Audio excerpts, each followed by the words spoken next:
ഇത് ഞങ്ങളുടെ ഓഫീസാണ്. നമ്മളൊരു യാത്ര പോവുകയാണ് ഇന്ന് സിദ്ലഘട്ട എന്ന് പറഞ്ഞ സ്ഥലത്തേക്ക്. ഇവിടുത്തെ സിൽക്ക് ഇൻഡസ്ട്രിയുടെ ഒരു കർണാടകത്തിലൊരു പ്രധാന ഹബ്ബാണിത്. അപ്പോൾ അവിടുത്തെ കാര്യങ്ങളൊക്കെ ഒന്ന് കണ്ട് മനസ്സിലാകാനും ആയിട്ടാണ് പോകുന്നത്. കൂടെ രണ്ടുപേരുണ്ട്, ഒരു പരിചയപ്പെടുത്താം. ക്യാമറ ആയിട്ട് നിൽക്കുന്ന ശേഷഗിരി ഡി ഷണായി എൻ്റെ കൊളീഗാണ്, എൻ്റെ പഴയ ക്ലാസ്മേറ്റാണ്. ഇനി അദ്ദേഹത്തിൻ്റെ അമ്മാവൻ മഞ്ജുനാഥ് കിനി എന്ന് പറയുന്ന വ്യക്തിയാണ് ഞങ്ങളെ ഇതിൽ കൊണ്ടുപോകുന്നത്. അപ്പോൾ നമ്മൾ സിൽക്കുമായിട്ട് ബന്ധപ്പെട്ട എല്ലാ കാര്യങ്ങളും കാണാൻ വേണ്ടിയിട്ടാണ് നമ്മളിത് പോകുന്നത്. ആണ് മഞ്ജുനാഥ് കിനി, ഷണായുടെ അമ്മാവൻ. അപ്പോൾ ഞങ്ങളിവിടെ നിന്ന് ഓഫീസിൽ നിന്നാണ് യാത്ര പുറപ്പെടുന്നത്.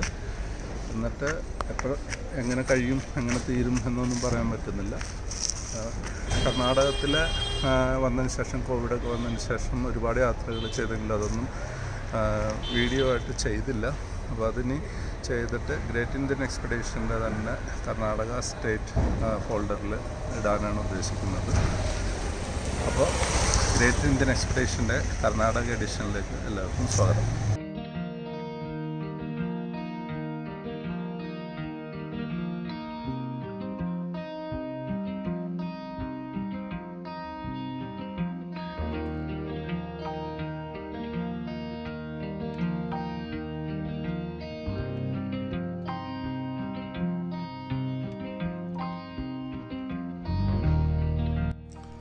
ഫാസ്ടാഗ് സംവിധാനം കർശനമാക്കിയതിന് ശേഷമുള്ള ആദ്യത്തെ യാത്രയാണിത്.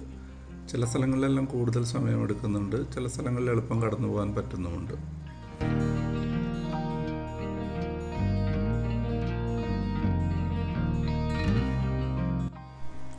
നമ്മളിപ്പോൾ രാജാജി നഗറിൽ നിന്ന് ദേവനഹള്ളി റൂട്ടിൽ ഏതാണ്ട് 30ഓളം കിലോമീറ്റർ സഞ്ചരിച്ചിരിക്കുന്നു. 3-4 കിലോമീറ്റർ കൂടെ മുന്നോട്ട് പോയാൽ ദേവനഹള്ളിയിലെത്താം. പക്ഷേ അതിന് മുമ്പ് നമ്മൾ ഹൈവേയിൽ നിന്ന് വലത്തേക്ക് തിരിയുകയാണ്. ഇവിടുന്ന് ഏകദേശം 30ഓളം കിലോമീറ്റർ കൂടെ പോയാൽ നമ്മുടെ ലക്ഷ്യസ്ഥാനമായ സിദ്ലഘട്ടയിലെത്താം.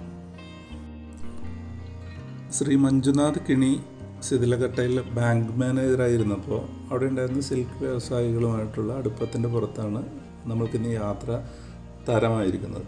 സിദ്ലഘട്ടയിലെ ഒരു ചാക്കി സെൻറ്ററിലേക്കാണ് നമ്മളിപ്പോൾ പോകുന്നത്.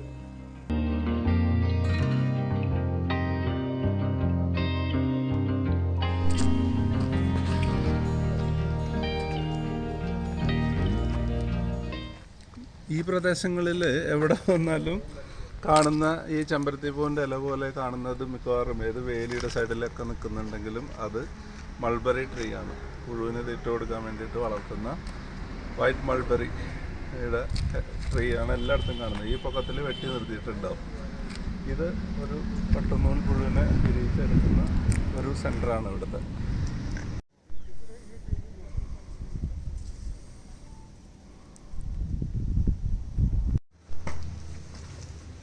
ചാക്കി സെൻറ്റർ എന്ന് പറഞ്ഞാൽ പട്ടുനൂൽ പുഴുവിനെ മുട്ട വിരിയിച്ചെടുത്ത് അതിനെ പുഴുവാക്കി മൾബറി തീറ്റ കൊടുത്ത് വളർത്തിയെടുക്കുന്നതിന് ഇവിടെ കന്നഡയിൽ ചാക്കി സെൻറ്റർ എന്ന് പറയും, ഇംഗ്ലീഷിൽ റിയറിംഗ് സെൻറ്റർ.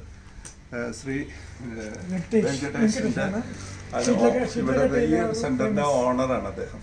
അദ്ദേഹത്തിൻ്റെ ഇതിനകത്ത് കയറിയിട്ടാണ് നമ്മൾ ഇപ്പോൾ കാണാൻ പോകുന്നത്. അദ്ദേഹത്തിൻ്റെ ബ്രദറിൻ്റെ മകനാണത്, നാഗേന്ദ്ര.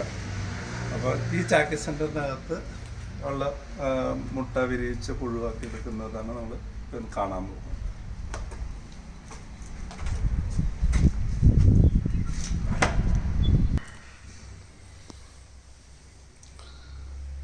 പട്ടുനൂൽ പുഴുക്കൾക്ക് തീറ്റയായിട്ട് കൊടുക്കാനുള്ള മൾബറിയുടെ ഇലകളാണിത്. ഇവിടെ പോയാലും ഇതിൻ്റെ കൃഷി തന്നെയാണുള്ളത്. ഇത് വളരെ തണുപ്പിച്ചിട്ട് ഒരു മുറിയിൽ വെള്ളമൊഴിച്ച് നനച്ച് ഇട്ടിരിക്കുന്നതാണ് കാണുന്നത്.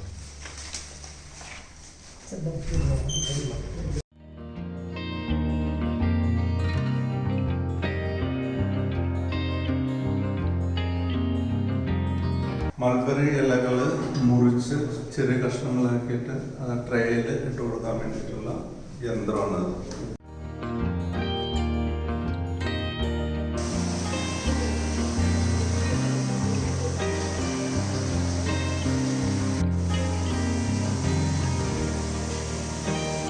കാണുന്ന പ്ലാസ്റ്റിക് തട്ടുകളിൽ ഓരോന്നിലും 7500-ൽ പരം പുഴുക്കളാണ് വളർന്നുകൊണ്ടിരിക്കുന്നത്. അങ്ങനെ നോക്കിയാൽ ഈ ഒരു മുറിയിൽ മാത്രം ലക്ഷക്കണക്കിന് പുഴുക്കൾ വളർന്നുകൊണ്ടിരിക്കുന്നു.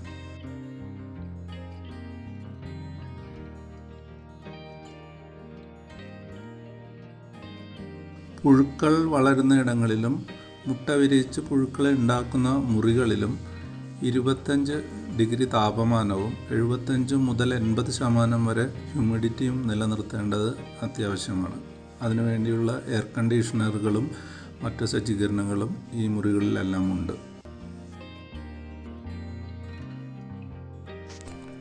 പട്ടുനൂൽ പുഴുക്കളെ കാണുന്നതിന് മുമ്പ് നമുക്ക് എങ്ങനെയാണ് പട്ടുനൂൽ പുഴുക്കളെ മുട്ട വിരിയിച്ചെടുക്കുന്നത് എന്ന് കണ്ടു മനസ്സിലാക്കാം.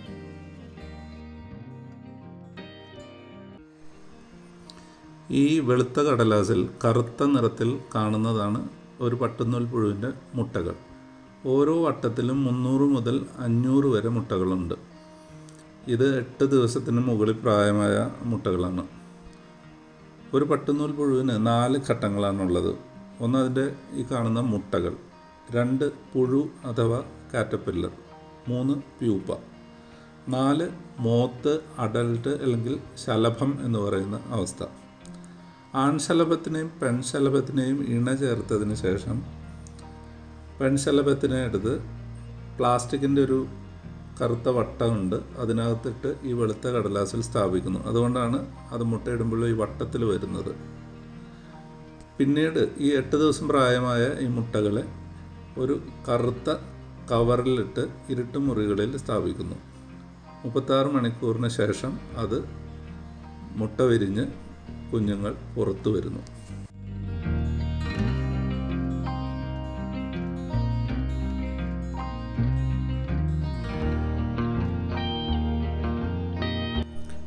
മുട്ട വിരിഞ്ഞ് പുറത്തു വരുന്ന പുഴുക്കളെ കറുത്ത കവറിൽ നിന്നും നീല നിറത്തിലുള്ള ഈ ട്രേകളിലേക്ക് മാറ്റുന്നു.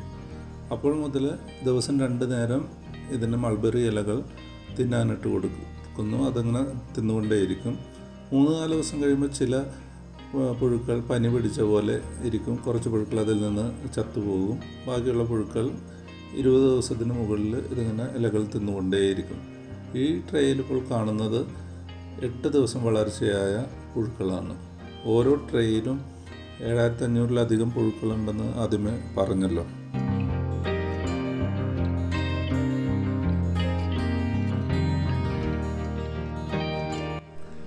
വെങ്കടേഷിൻ്റെ ചാക്കി സെൻറ്ററിന് വെളിയിലുള്ള ഭൂപ്രദേശമാണിത്. ഇവിടെ കാണുന്നത് മുഴുവനും പുഴുക്കൾക്ക് തിന്നാൻ വേണ്ടിയുള്ള മൾബറി കൃഷിയാണ്. ഈ മൾബറി ഇലകളുടെ കീഴിലായിരുന്നു ആദ്യകാലത്ത് പുഴുക്കൾ ഇല തിന്ന് മുട്ട ഇടുകയും പ്യൂപ്പ ഉണ്ടാക്കുകയൊക്കെ ചെയ്തിരുന്നത്. ചാക്കി സെൻറ്ററിന് തൊട്ടടുത്തുള്ള SLV കൺവെൻഷൻ സെൻറ്ററിൻ്റെ ഉടമസ്ഥൻ കൂടെയാണ് വെങ്കടേഷ്. അദ്ദേഹം ഞങ്ങളവിടെ കൂട്ടിക്കൊണ്ടുപോയി ചായ തന്ന് സൽക്കരിച്ചു. അതിനുശേഷം തൻ്റെ ബുള്ളറ്റ് എടുത്ത് അദ്ദേഹം ഗ്രാമത്തിലേക്ക് ഓടിച്ചു പോയി. ഞങ്ങൾ അദ്ദേഹത്തെ പിന്തുടർന്നു. ബില്ലൂട്ടി എന്ന ഗ്രാമത്തിലെ അദ്ദേഹത്തിൻ്റെ പഴയൊരു വീട്ടിലേക്കാണ് യാത്ര.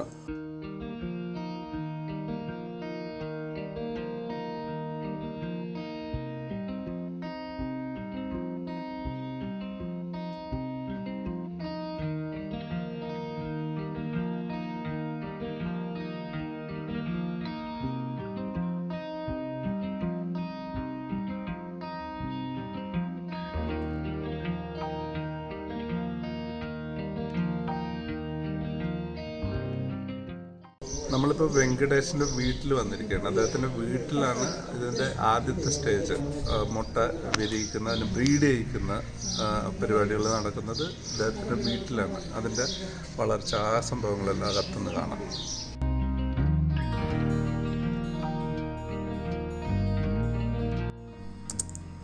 ഇണ ചേർത്തതിന് ശേഷം പെൺശലഭത്തിന് മുട്ടയിടാൻ വേണ്ടി ഈ കറുത്ത റിങ്ങുകൾക്കുള്ളിലിട്ട് വെക്കുന്നു. അതുകൊണ്ടാണ് അത് വട്ടത്തിലിങ്ങനെ മുട്ടകൾ കാണാൻ കഴിയുന്നത്. ഒരു റിങ് എടുത്ത് മാറ്റിയതിനുള്ളിൽ നിന്ന് ശലഭത്തിനെ കൃത്യമായി നമുക്കിവിടെ കാണാം.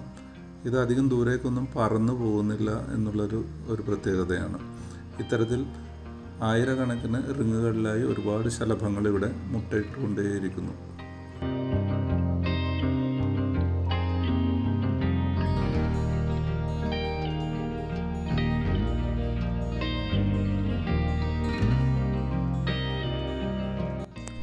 2 ദിവസം പ്രായമുള്ള മുട്ടകളാണ് ഈ ഷീറ്റിൽ കാണുന്നത്.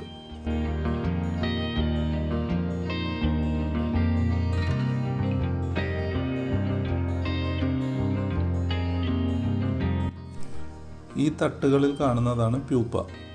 ഇത് വിരിഞ്ഞു പുറത്തു വരുന്ന ശലഭങ്ങളെയാണ് ഇണ ചേർത്ത് മുട്ടയിടിയിക്കുന്നത്.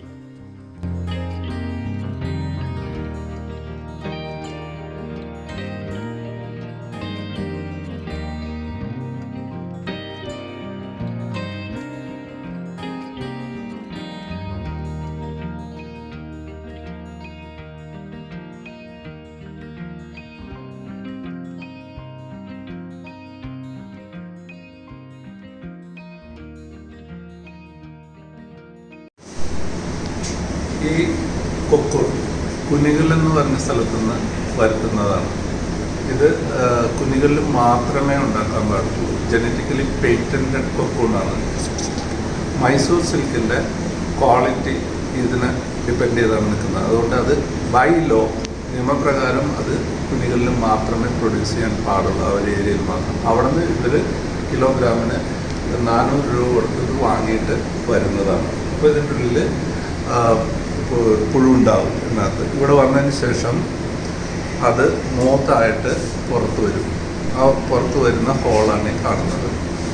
ഈ പുറത്ത് വരുന്നതിൽ നിന്ന് ആണിനെയും പെണ്ണിനെയും ഇത് വേർതിരിച്ചെടുക്കും. അപ്പോൾ ഇത് മഞ്ഞ നിറത്തിലുള്ള കൊക്കൂണാണ്. ഇതിവിടെ വെള്ള നിറത്തിലുള്ള കൊക്കൂണും ഇവിടെ ഉണ്ട്, കാണിച്ചു തരാം. അത് വരുന്നത് ഹസൻ എന്നാണ്. അപ്പോൾ ഈ മഞ്ഞ നിറത്തിൽ വരുന്ന കൊക്കോണിൻ്റെ ഉള്ളിൽ നിന്നുള്ള ഫീമെയിലിനെയും ആ വെള്ളയിൽ നിന്നുള്ള മെയിലിനെയും കൂടി മെയ്റ്റ് ചെയ്തിട്ടാണ് ഈ ക്വാളിറ്റി മൈസൂർ സിൽക്ക് ഉണ്ടാകുന്നത്. ഇതിൽ നിന്ന് വരുന്ന മോത്തിനെ എടുത്ത് ഫീമെയിൽ മേലേക്ക് സെപ്പറേറ്റ് ചെയ്തതിന് ശേഷം അതിനെ സെപ്പറേറ്റ് ചെയ്യാൻ വേണ്ടിയിട്ട് തിരിച്ചറിയാൻ വേണ്ടി വെയിറ്റ് നോക്കിയും തിരിച്ചറിയും. പിന്നെ അതിൻ്റെ അബ്ഡോമൻ ഫീമെയിലിൻ്റെ അത് വലുതായിരിക്കും, അങ്ങനെയും തിരിച്ചറിയാൻ പറ്റും. ഇതാണ് വൈറ്റ് കൊക്കോൺ. അപ്പോൾ ഇത് വരുന്നത് ഹസനിൽ നിന്നാണ്. അത് കഴിഞ്ഞിട്ട് ഈ കൊക്കോൺ ഇതിനകത്ത് നിന്ന് മോത്ത് വെളിയിൽ വന്നു കഴിഞ്ഞ ശേഷം ഇതിൻ്റെ വീണ്ടും ഈ സാധനം യൂസ്ഫുൾ അല്ല, പിന്നെ ഇത് ഉപയോഗിക്കുന്നില്ല. ഇത് അവർ വീണ്ടും കിലോഗ്രാമിന് 600 രൂപയ്ക്ക് തൂക്കി വിൽക്കും. അപ്പോൾ അതിനകത്തൊരു തമാശയുണ്ട്. 400 രൂപയ്ക്ക് വാങ്ങിയ സാധനം വീണ്ടും ലാഭത്തിനല്ലേ വിൽക്കുന്നതെന്ന് തോന്നുന്നു നമുക്ക്. 600 രൂപയ്ക്കില്ല, പക്ഷെ അല്ല.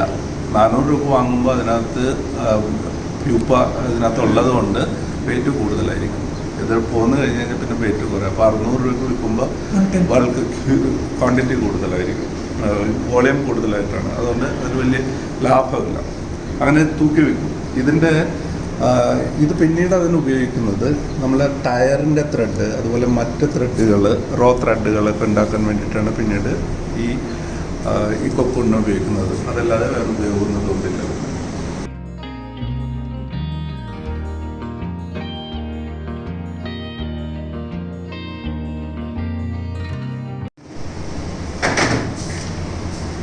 ഇതാണ് ഹാസനിൽ നിന്ന് വരുന്ന വെളുത്ത കൊക്കൂൺ. ഇതിനകത്തൊന്നും ഇതുപോലെ തന്നെ മെയിൽ ആൻഡ് ഫീമെയിൽ സെപ്പറേറ്റ് ചെയ്തെടുക്കും. ഇതിനകത്ത് മെയിലിനെയും യെല്ലോ കൊക്കൂണിനകത്തുള്ള ഫീമെയിലിനെയും കൂടിയാണ് ബ്രീഡ് ചെയ്യുന്നത്. മറിച്ച് ചെയ്യുന്നത് അത് യൂസ്ഫുൾ അല്ല. ഇതിനകത്ത് ഫീമെയിലും അതിലെ മെയിലും കൂടി മീറ്റ് ചെയ്തെടുക്കുന്ന ത്രെഡ് കാര്യമായിട്ട് ഉപയോഗിക്കുക. അത് യൂസ്ഫുൾ അല്ലാത്തതുകൊണ്ട് അത് ബോധർ ചെയ്യാറില്ല. അപ്പോൾ ഇതിൽ നിന്ന് എടുക്കുന്ന മെയിലിനെ 5 ഡിഗ്രി ടെമ്പറേച്ചറിൽ സൂക്ഷിക്കണമെന്നാണ്. അപ്പോൾ ഫ്രിഡ്ജിനകത്തേക്ക് ഈ മെയിലിന് 5 ഡിഗ്രിയിൽ ഇവിടെ 3 ദിവസം ഇതിനകത്തുണ്ടാവും. അത് കഴിഞ്ഞ് ചിറക് വരാൻ തുടങ്ങുമ്പോൾ അതിനെ എടുത്തിട്ട് വീണ്ടും ട്രേയിൽ മെയിലും ഫീമെയിലും മിക്സ് ചെയ്ത് വെക്കും. അപ്പോൾ മെയ്റ്റിങ് നടക്കും. അപ്പോൾ ഒരു മെയിൽ 2 പ്രാവശ്യം മെയ്റ്റിങ്ങിന് 2-3 പ്രാവശ്യമൊക്കെ മെയ്റ്റിങ്ങിന് ഉപയോഗിക്കാൻ പറ്റും. ഫീമെയിൽ ഒരു ബ്രീഡിങ്ങിന് ശേഷം അതിൻ്റെ ഏജ് 2 കാലാവധി കഴിയും. ഈ മെയിൽ മൗത്തിനെ 3 പ്രാവശ്യം മീറ്റിംഗിൽ യൂസ് ചെയ്യുന്നതെന്ന് പറഞ്ഞല്ലോ. അപ്പോൾ അതിൽ ആദ്യത്തെ പ്രാവശ്യം 3 മണിക്കൂറാണ് മീറ്റിംഗ് ടൈമായിട്ട് എടുക്കുന്നത്. അത് കഴിഞ്ഞാൽ ഫ്രിഡ്ജിലേക്ക് വെക്കുന്നു. വീണ്ടും പുറത്തെടുത്ത് കഴിഞ്ഞാൽ 3.5 മണിക്കൂറാണ് മീറ്റിംഗ് ടൈമായിട്ട് കൊടുക്കുന്നത്. അത് കഴിഞ്ഞ് വീണ്ടും 3ാമത്തെ പ്രാവശ്യം കൊടുത്തത് 4 മണിക്കൂറാണ്. അത് കഴിയുമ്പോഴാണ് അതിൻ്റെ ലൈഫ് സ്പാൻ കഴിയുന്നത്. ഇനി പൂർണ്ണ വളർച്ചയെത്തിയ പുഴുക്കളെയാണ് നമ്മൾ കാണാൻ പോകുന്നത്. 20 ദിവസത്തിന് മുകളിൽ പ്രായമായ പുഴുക്കളാണ് ഈ തട്ടുകളിലുള്ളത്. ഇതെപ്പോഴും നല്ല ഫ്രഷായിട്ടുള്ള ഇലകൾ തന്നെ തിന്നുകൊണ്ടിരിക്കണം. അതുകൊണ്ട് ആദ്യം ഇട്ട് കൊടുത്ത ഇലകൾ ഉണങ്ങി കഴിഞ്ഞിട്ടുണ്ടെങ്കിൽ അത് തിന്നാതിരിക്കാൻ വേണ്ടി അതിൽ കുമ്മായം വിതറിയിരിക്കുന്നത് കാണാം.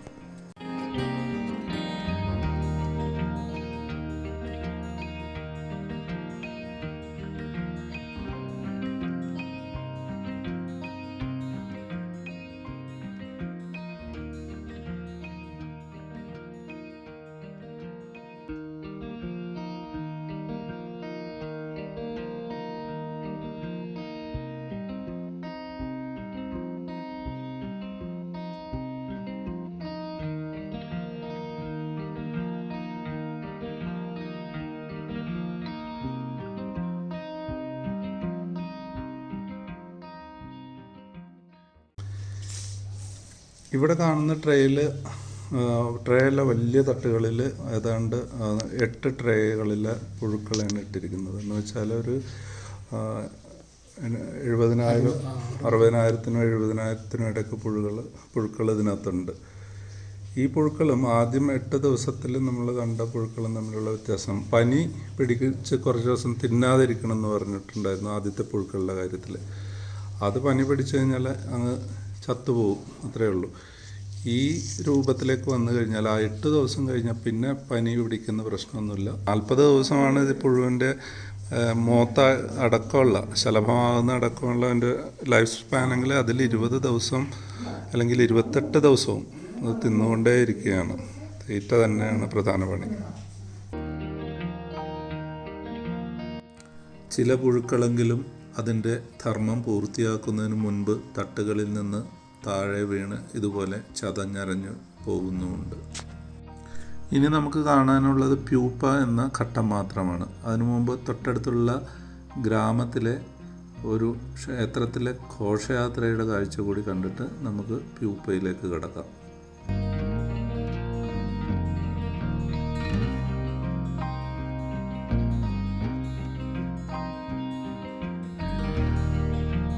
ಇದು ಮೊದಲನೇ ದಿವಸ ಹಣ್ಣಾಗಿದೆ. ಹಣ್ಣಾದಾಗ ಇದು 24 ಗಂಟೆ ಆದಮೇಲೆ ಮತ್ತೆ ಆ ಸ್ಟೇಜಿಗೆ ಬರ್ತದೆ. ಇದು ಒಂದು ದಿವಸ ಆಗಿದೆ, ಇವತ್ತು ಬೆಳಗ್ಗೆ ಆಗಿರೋದು. 24 ಗಂಟೆ ಅಂತಂದರೆ ನಾಳೆ ಬೆಳಗ್ಗೆ ಅಷ್ಟೊಳಗಾಗಿ ಮತ್ತೆ ಆ ಸ್ಟೇಜಿಗೆ ಬರ್ತದೆ. ಇದು ಸೆಕೆಂಡ್ ಡೇಸ್. ಇದಾದ ಮೇಲೆ 3 days removal. That's a marketing. 3-4-5 days marketing only. So 2 days extra they will keep, and 5th day they will take it to market. Pupa എന്ന ഘട്ടം സംഭവിക്കുന്നത് ഈ കെട്ടിടത്തിനകത്താണ്. പൂർണ്ണ വളർച്ചയെത്തിയ പുഴുക്കളെ ഈ പനമ്പ് കൊണ്ടുള്ള സംവിധാനത്തിനകത്തേക്ക് കടത്തിവിടുകയും അവിടെ അത് പ്യൂപ്പ ഉണ്ടാക്കാൻ തുടങ്ങുകയും ചെയ്യുന്നു. വെങ്കടേഷ് അതിപ്പോൾ കന്നഡയിലാണ് പറഞ്ഞത്, അത് മനസ്സിലാക്കാൻ അത്ര ബുദ്ധിമുട്ടൊന്നുമില്ലെങ്കിലും ഞാനതൊന്ന് വിശദമാക്കാം. 1, 2, 3 ദിവസങ്ങളിലെ വളർച്ചകളാണ് അദ്ദേഹം ചൂണ്ടിക്കാണിച്ചത്. 3-ാം ദിവസമാകുമ്പോഴേക്കും പനമ്പ് കൊണ്ടുള്ള സംവിധാനത്തിൽ നിന്ന് അതിനെ പുറത്തേക്ക് എടുക്കാൻ പറ്റും. 4-5 ദിവസങ്ങൾ അവിടെ അങ്ങനെ കൂട്ടിയിടാൻ വേണമെങ്കിൽ 5-ാം ദിവസം അതിനെ മാർക്കറ്റിലേക്ക് കൊണ്ടുപോകും.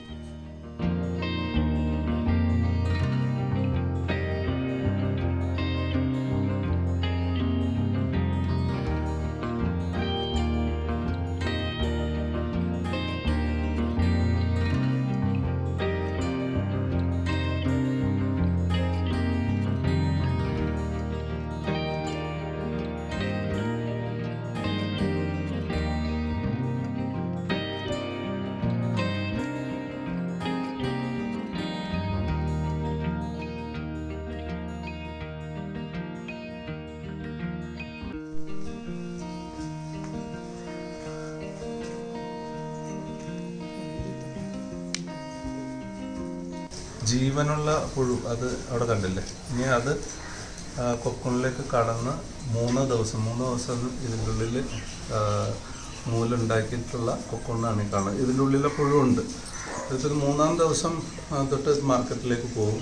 5 ദിവസം കഴിഞ്ഞാൽ ഇതിൽ നിന്ന് ഇത് അഡൽട്ടായിട്ട് അല്ലെങ്കിൽ മോത്തായിട്ട് ഇത് പുറത്ത് വരും. പുറത്ത് വന്നു കഴിഞ്ഞാൽ ഇത് യൂസ്ലെസ് ആണ്. എന്നുവെച്ചാൽ ഈ നൂല് എവിടെയെങ്കിലും കട്ട് ചെയ്തിട്ടായിരിക്കും ഇത് പുറത്തേക്ക് വരുന്നത്. അതിനു മുമ്പ് അതിനെ ചൂടാക്കി 97 ഡിഗ്രിയിൽ ചൂടാക്കിയിട്ടാണ് റീലാക്കി മാറ്റുന്നത് നൂലിന്. അപ്പോൾ ആ ഒരു പുഴുവിൻ്റെ 600 മീറ്റർ മുതൽ 1200 വരെ സിംഗിൾ ത്രെഡ് റീല് ഒരു പുഴു ഉണ്ടാക്കിയിട്ടുണ്ടാവും. ഇതിനുള്ളിൽ ഇപ്പോൾ ലൈഫുണ്ട്. ഈ ലൈഫോട് കൂടിയാണ് ഇതിനെ മാർക്കറ്റിലെത്തിക്കുന്നത് പുഴുവിൻ്റെ. അവിടെ ചൂടാക്കുന്നതോടുകൂടി ആ ലൈഫ് അവിടെ തീരുകയാണ്. നമ്മൾ നേരത്തെ കണ്ട ഇത് കൊക്കോണ് വാങ്ങിക്കൊണ്ടുവന്നതില്ലേ, അത് ബ്രീഡ് ചെയ്യാൻ വേണ്ടി മാത്രമുള്ളതുകൊണ്ടാണ് അതിനെ കട്ട് ചെയ്ത് അതിൽ നിന്ന് പുറത്ത് വരാനായിട്ട് അനുവദിക്കുന്നത്. ഈ വിൽക്കാൻ ഉദ്ദേശിക്കുന്നതിൽ നിന്ന് പുറത്ത് വരുന്നതിന് മുമ്പ് തന്നെ മാർക്കറ്റിലെത്തിച്ച് വിറ്റിട്ടുണ്ട്.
നമ്മൾ ആദ്യം പോയത് വെങ്കടേശ്വരൻ്റെ പഴയ വീട്ടിലേക്കാണ്. പിന്നീട് അദ്ദേഹം ഞങ്ങളെ അദ്ദേഹത്തിൻ്റെ പുതിയ വീട്ടിലേക്ക് കൊണ്ടുപോയി വീണ്ടും ചായയും വെള്ളമൊക്കെ തന്ന് സൽക്കരിച്ചു.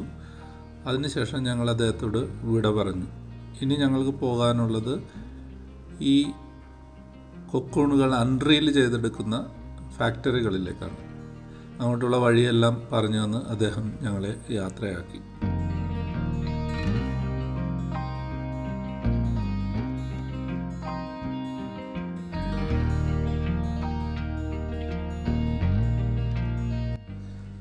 ശ്രീ മഞ്ജുനാഥ് കിണിയുടെ സുഹൃത്തുക്കളായ ദാദാപീർ സഹോദരന്മാരുടെ ഗോഡൗണിലേക്കും അൺറീൽ ഫാക്ടറിയിലേക്കുമാണ് നമ്മളിനി പോകുന്നത്.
കൊക്കും 3 ദിവസം കൊണ്ട് ഈ ത്രെഡെല്ലാം ഉണ്ടാക്കി കഴിഞ്ഞ് മാർക്കറ്റിലേക്ക് എത്തിക്കുമെന്ന് പറഞ്ഞല്ലോ.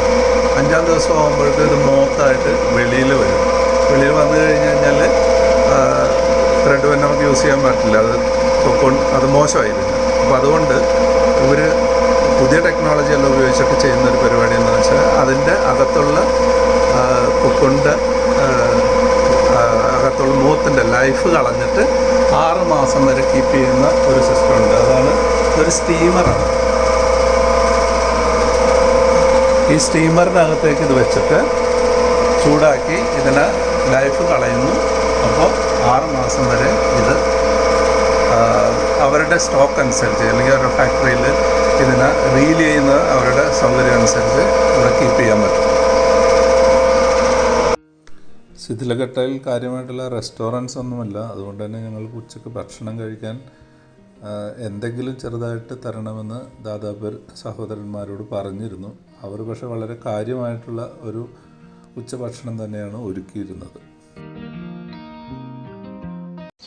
പട്ടുനൂൽ പുഴുവിൻ്റെ ജീവിതചക്രം 4 ഘട്ടങ്ങളാണ്. ഒന്ന് മുട്ട, അത് നമ്മൾ കണ്ടു കഴിഞ്ഞു. മുട്ടയിൽ നിന്ന് അത് പിന്നെ ലാർവ, അതല്ലെങ്കിൽ കാറ്റർപില്ലർ എന്ന് പറയുന്നത്, അത് നമ്മൾ കണ്ടു. പിന്നെ അത് പ്യൂപ്പ, അത് കൊക്കൂൺ സ്റ്റേജിലേക്ക് പോയിട്ട് പ്യൂപ്പയായി മാറുന്നു. അവിടുന്ന് അതിനെ മാർക്കറ്റിൽ കൊണ്ട് വിറ്റ് 5-ാം ദിവസം അതിനെ അൺറീൽ ചെയ്തെടുക്കുന്നുണ്ട് ഇവിടെ. അല്ലെങ്കിൽ 4ാമത്തെ സ്റ്റേജ് എന്ന് പറഞ്ഞത് അഡൽട്ടാണ്, എന്ന് വെച്ചാൽ മോത്ത്. ആ സ്റ്റേജ് എത്തുന്നതിന് മുമ്പ് തന്നെ ഈ ഇൻഡസ്ട്രിയുടെ ഒരു പ്രത്യേകത കാരണം അത് അൺറീൽ ചെയ്തെടുക്കുന്നുണ്ട് ഈ നൂല്. അത് ചെയ്യുന്നത് അതാണ് ഈ നമ്മളുടെ ഇപ്പോൾ ഈ സന്ദർശനത്തിലെ ഏറ്റവും അവസാനത്തെ ഘട്ടം അതാണ്. അപ്പോൾ അത് ചെയ്യുന്ന അതൊരു ഫാക്ടറി എന്ന് വിളിക്കാവുന്ന സെറ്റപ്പിലേക്കാണ് ഇനി നമ്മൾ പോകുന്നത്. അവിടുത്തെ കാഴ്ചകളാണ് ഇതിൽ ഒരു ശരിക്കും പറഞ്ഞാൽ അതിലൊരു സങ്കടകരമായിട്ടുള്ള ഒരു അവസ്ഥയെന്ന് പറയാവുന്ന ഒരു സ്റ്റേജ് കൂടിയാണ് അത്. അപ്പോൾ നമ്മൾ അതിൻ്റെ ഫാക്ടറിയിലേക്കാണ് ഈ അവസാനം. ഇനി അത് തുടർന്ന് അതിനെ നൂലാക്കി മാറ്റുന്നതും പിന്നെ നൂലിനെ ബോബിനിലേക്ക് മാറ്റുന്നതൊക്കെ ആയിട്ടുള്ള കാര്യങ്ങളാണ് ഈ ഫാക്ടറിയിൽ സംഭവിക്കുന്നത്.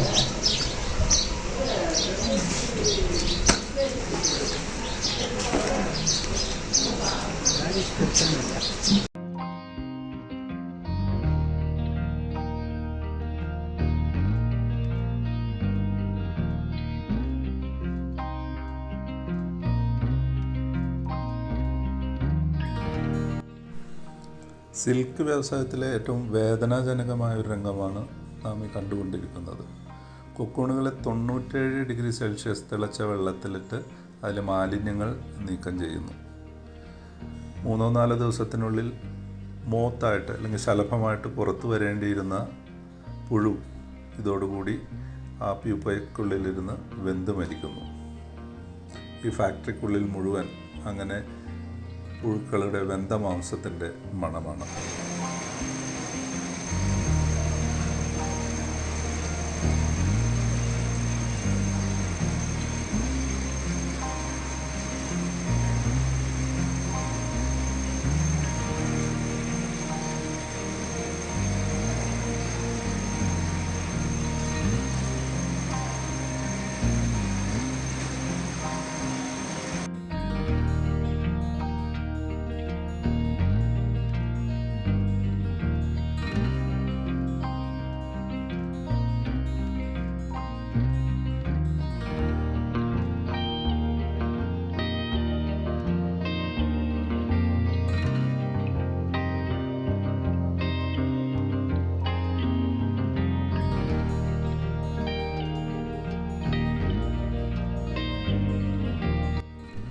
മാലിന്യങ്ങൾ നീക്കം ചെയ്ത കൊക്കൂൺ അൺഡ്രിൽ യന്ത്രങ്ങളിലേക്ക് എറിഞ്ഞു പിടിപ്പിക്കുന്നത് നഗ്ന നേത്രങ്ങൾ കൊണ്ട് കണ്ടു മനസ്സിലാക്കാൻ അത്ര എളുപ്പമല്ല. ക്യാമറ എത്രത്തോളം അത് ക്യാപ്ചർ ചെയ്തിട്ടുണ്ടെന്നും എനിക്ക് ഉറപ്പില്ല. പക്ഷേ ഒരു കാര്യം ശ്രദ്ധിച്ചാൽ മനസ്സിലാക്കാൻ പറ്റും.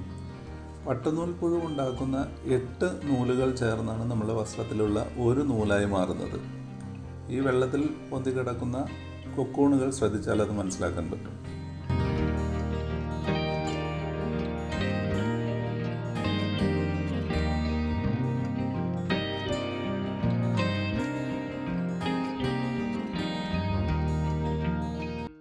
പട്ടുവസ്ത്രം എന്ന മനുഷ്യൻ്റെ ആഡംബരത്തിന് വേണ്ടി ബലിയാടാകേണ്ടി വന്ന പുഴുക്കളാണിത്.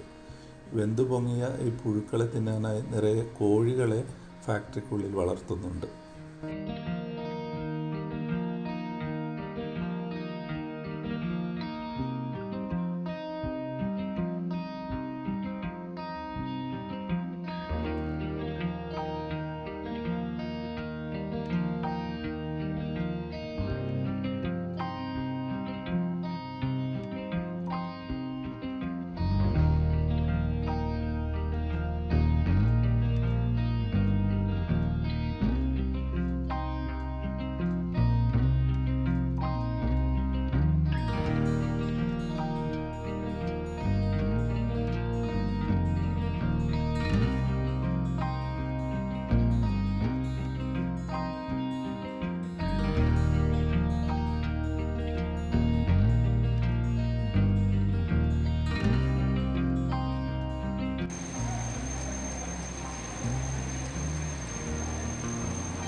ഫാക്ടറിയുടെ ആദ്യഘട്ടത്തിൽ വെള്ളം ചൂടാക്കുന്നതും അൺഡ്രിൽ യന്ത്രങ്ങൾ പ്രവർത്തിക്കുന്നതുമെല്ലാം വൈദ്യുതിയിലാണെങ്കിൽ ഉള്ളിലേക്ക് കടന്നാൽ ഫാക്ടറിയുടെ ചില പഴയ ഭാഗങ്ങൾ കാണാൻ സാധിക്കും.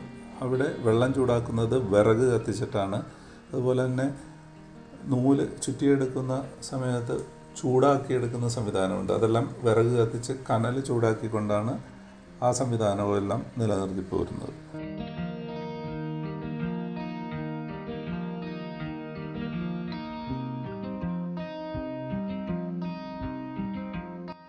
പ്യൂപ്പ വെള്ളത്തിൽ കിടന്നിങ്ങനെ ഉരുളുന്നത് അതിനുള്ളിലെ പുഴു പിടക്കുന്നത് കൊണ്ടാണെന്ന് ആരും തെറ്റിദ്ധരിക്കണ്ട. ആദ്യത്തെ ചൂടുവെള്ളം ഒഴിക്കലിൽ തന്നെ പുഴുക്കളെല്ലാം അതിനകത്തിരുന്ന് ചത്തിട്ടുണ്ടാവും. പിന്നെ ഇത് അനങ്ങിക്കൊണ്ടിരിക്കുന്നത് ഇതിലെ നൂല് ചുറ്റഴിച്ചെടുക്കുമ്പോൾ ഉള്ള അതിൻ്റെ ഇളക്കം മാത്രമാണ് ഈ കാണുന്ന പിടക്കൽ. അത് പൂർണ്ണമാകുന്നതോടെ പുഴു പൂർണ്ണമായും അതിൽ നിന്ന് വെളിയിൽ വരികയും. പട്ടുനൂൽ വ്യവസായത്തിൽ പുഴുക്കളുടെ ഈ ജീവത്യാഗം പോലെ തന്നെ മനുഷ്യൻ്റെയും ചില കഷ്ടപ്പാടുകളുണ്ട്. സാധാരണ ജോലിക്കാരായ ഇവരുടെ കൈകളൊന്ന് ശ്രദ്ധിക്കൂ. ഈ ചൂടുവെള്ളത്തിൽ സ്ഥിരമായിട്ട് ഈ കൈകൾ കൊണ്ട് ജോലി ചെയ്യുന്നതിനാൽ അവരുടെ വെന്ത് തോലെല്ലാം പൊളിഞ്ഞ് ഇളകിയ അവസ്ഥയിലാണ് കൈകളുള്ളത്. ഗ്ലൗസ് പോലുള്ള സാധനങ്ങൾ ഇട്ടുകൊണ്ട് അവർക്ക് ഈ ജോലി ചെയ്യാനും സാധിക്കില്ല. മൈസൂർ പട്ടെന്നല്ല, ഏതൊരു പട്ടെടുക്കുമ്പോഴും നമ്മൾ ഓർക്കേണ്ട 2 ത്യാഗങ്ങളാണിത്. ഒന്ന് പുഴുക്കളുടെയും 2 ഈ സാധാരണക്കാരായ തൊഴിലാളികളുടെയും.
പ്യൂപ്പകളിൽ നിന്ന് പട്ടുനൂല് വലിയ റീലുകളിലേക്ക് ചുറ്റിയെടുത്ത് കഴിഞ്ഞിരിക്കുന്നു.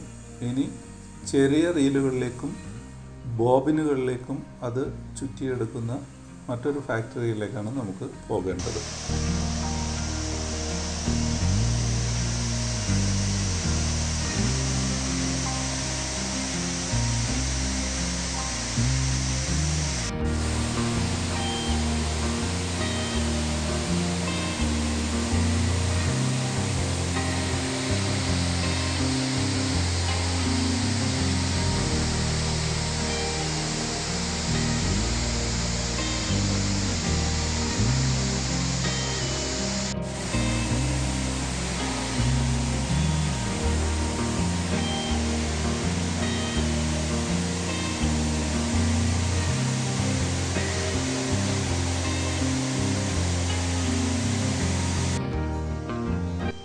ഈ ഫാക്ടറിയിൽ എനിക്ക് വളരെ രസകരമായി തോന്നിയ ഒരു രംഗമാണിത്.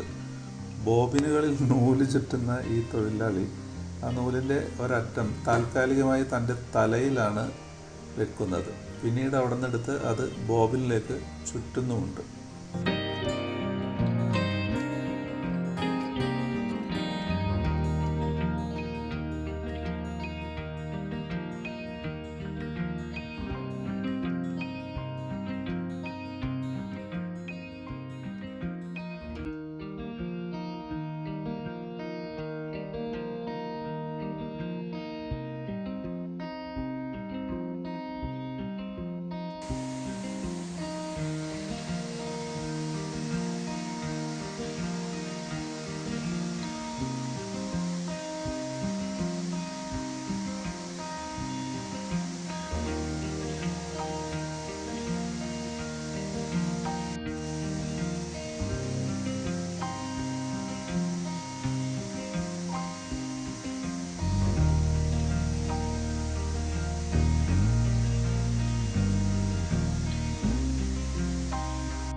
इसको क्या बोलता है सर? इसके बाद में क्या यूज़ होता है? ये इसको जूट बोलता है सर। जूट। हाँ। हाँ इसको डीगम करते हैं ले जाके, हाँ। डीगम करके टायर्स मतलब और भी थोड़ा वेराइटी टायर में टायर में यूज़ करता है। सर। हाँ, तो इतना स्ट्रॉन्ग है। हाँ सर, स्ट्रांग रहता है हाँ, टायर में यूज़ करता है। तो ये टायर फैक्ट्री में जाता है। जी। और कुछ यूज़ है? बैग, जूट का बैग बना के आता है ना, उसमें आता कई है। कई तरह के आइटम्स इसमें बनाते हैं सर। ठीक है, इसको कितना मिलता है ये बैग के हिसाब से? 1 किलो में अभी ये 500 रुपये बिक रहा है सर। किलो 5 रुपये, बस इतना है? 500 500 मिलेगा। तो इसका बिजनेस इधर ही होता है? इधर ही होता है कर्नाटक इधर में? थोड़ा एजेंट्स है लेके एक जगह इकट्ठा करते हैं इसको, हाँ, उधर से लेके इकट्ठा करके वो कंपनी को डायरेक्ट डायरेक्ट करता है। मतलब टनेज बना के उसको कंपनी को डायरेक्ट करता है। सेल करते हैं। ദാദാപീർ സഹോദരങ്ങളോട് വിട പറഞ്ഞ് ശിഥിലഘട്ടയിൽ നിന്ന് മടങ്ങാനുള്ള സമയമായിരിക്കുന്നു. മനുഷ്യൻ്റെയും പുഴുക്കളുടെയും ത്യാഗത്തിൻ്റെ കാര്യം പറഞ്ഞ കൂട്ടത്തിൽ അതിൻ്റെ ഒരു മറുവശം കൂടെ സൂചിപ്പിക്കട്ടെ. 40 ദിവസം നീളുന്ന പട്ടുനൂൽപ്പുഴുക്കളുടെ ഈ ജീവിതചക്രത്തിൻ്റെ ഉദ്ദേശ ലക്ഷ്യം തന്നെ പ്രകൃതിയിൽ മനുഷ്യന് വേണ്ടി പട്ടുനൂലുകൾ ഉൽപ്പാദിപ്പിക്കുക എന്നത് തന്നെയാകണം. പക്ഷേ അതിനുവേണ്ടി കൈവെന്ത് പൊള്ളുന്ന മനുഷ്യന് സാങ്കേതികവിദ്യ പുരോഗമിച്ച ഈ കാലഘട്ടത്തിൽ ഒരുപാട് മാറ്റങ്ങൾ ഇനിയും കൊണ്ടുവരേണ്ടതുണ്ട് എന്ന് തന്നെ വിശ്വസിക്കുകയും ചെയ്യുന്നു.